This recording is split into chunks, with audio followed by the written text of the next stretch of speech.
एकही पाऊल उचलू शकला नाही. मराठा समाजाच्या गरिबीला ओबीसी कसा जबाबदार हाकेने सवाल केलाय.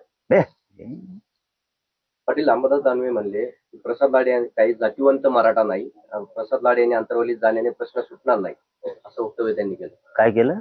प्रसाद लाड हे जातीवंत मराठा नाही, अंतर्वलीत ते गेल्याने प्रश्न सुटणार नाही, सरकारला त्यांनी बोलावं, असं देखील अंबादास दानवे म्हणले.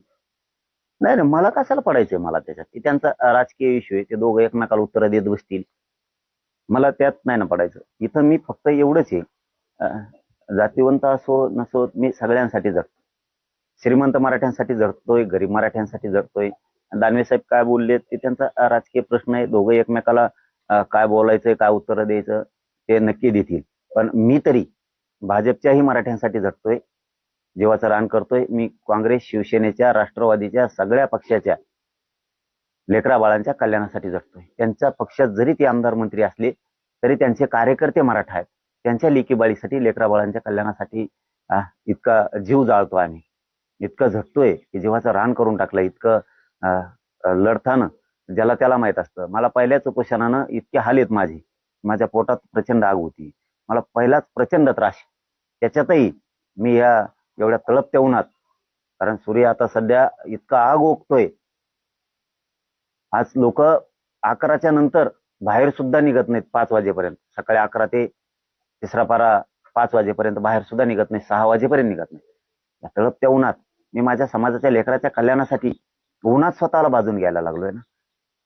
सरकारला हे तरी लक्षात आलं पाहिजे मुख्यमंत्र्यांच्या की इतक्या वेदना आहेत ना, का बरं आपण या समाजाला इतकं तळपायला लावायचं. मराठ्यांच्या लेकरा बाळाने काय केलं? तुमचं आमचं काय वैर असेल तर तुम्ही आम्हाला फासावर द्या, पण माझ्या गोरगरीब मराठा समाजाच्या लेकरा बाळांना का वाटोळ करताय? त्यांनी तुमचं काय केलं? गोरगरीब मराठ्यांनी तुमचं काय केलं? तुम्हाला कच मतं केलेत म्हणून तुम्ही सत्तेवर बसलात. त्या मराठा समाजाच्या लेकरा बाळांचं इतका अन्याय आणि अत्याचार त्याच्यावरती करू नये, त्याला शिक्षणापासून नोकऱ्यापासून लांब ठेवू नये. लेकरही लेकर आहेत, ओबीसीचे लेकर लेकर आहेत, मराठ्यांचे लेकर आहेत. तुम्ही दुजाभाव करायला लागले मुख्यमंत्री सरळ सरळ. ओबीसीच्या लेकरांना काही पण द्यायचं, मराठ्यांच्या लेकराला काही द्यायचं नाही. असं कुठं सरकार असतं का? असली कुठं सत्ता असती का? असं मला हे नाही आवडलं हे महाराष्ट्राला. शेतकऱ्याचं पण तुमची तीच भूमिका, गोरगरीबात तीच भूमिका, दलित मुस्लिमात तुमची तीच भूमिका, धनगरांच्या लेकरा बाळात तीच भूमिका तुमची.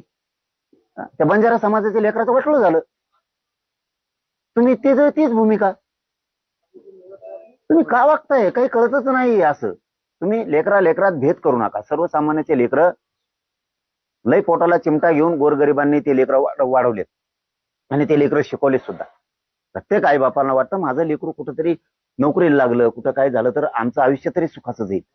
अरे जन्माल्यापासून मरेपर्यंत कष्ट करायचे आमच्या आई बापाला. कधीतरी पोराच्या हातानं सुखा समाधानाचा उद्धार त्या समाजाचा, त्या लेकरा बाळाचा, त्या कुटुंबाचा हो द्या रे.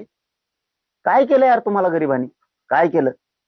इतके गरीब लेकर आहेत, समाजात इतकी दारिद्र्य पसरलेली, तुम्ही थोडं पण लक्ष देत नाहीत त्यांच्याकडे. उठलं सुटलं तुमचं राजकारण, तुमच्या निवडणुका, तुमचे उमेदवारी वाटप,